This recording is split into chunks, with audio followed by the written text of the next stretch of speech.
ತುಂಗಭದ್ರಾ ನದಿ ತೀರದಲ್ಲಿ ಅಕ್ರಮವಾಗಿ ಮರಳು ಸಾಗಾಣಿಕೆ ಮಾಡುತ್ತಿರುವ ಅಕ್ರಮ ದಂಧೆಕೋರರು. ಕೊಪ್ಪಳ ಜಿಲ್ಲೆಯ ಗಂಗಾವತಿ ತಾಲೂಕಿನ ಮೊಟ್ಟೂರು ಗ್ರಾಮದ ತುಂಗಭದ್ರಾ ನದಿ ತೀರದಲ್ಲಿ ಅಕ್ರಮವಾಗಿ ಮರಳು ಸಾಗಾಣಿಕೆ ಮಾಡುತ್ತಿರುವಂತಹ ಅಕ್ರಮ ದಂಧೆಕೋರರು ಇಲ್ಲಿನ ಕಂದಾಯ ಇಲಾಖೆ ಅಧಿಕಾರಿಗಳು ಹಾಗೂ ಗ್ರಾಮ ಪಂಚಾಯಿತಿ ಪಿಡಿಒ, ಪೊಲೀಸ್ ಇಲಾಖೆ ಅಧಿಕಾರಿಗಳು ತಡೆಗಟ್ಟುವಲ್ಲಿ ವಿಫಲರಾಗಿದ್ದಾರೆ ಎಂದು ಹೇಳಬಹುದು.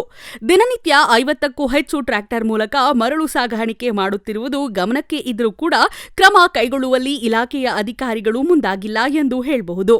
ಈಗಲಾದರೂ ಅಧಿಕಾರಿಗಳು ಇವರ ಮೇಲೆ ಕಾನೂನು ಕ್ರಮ ಕೈಗೊಳ್ಳುತ್ತಾರಾ ಎಂದು ಕಾದು ನೋಡಬೇಕು.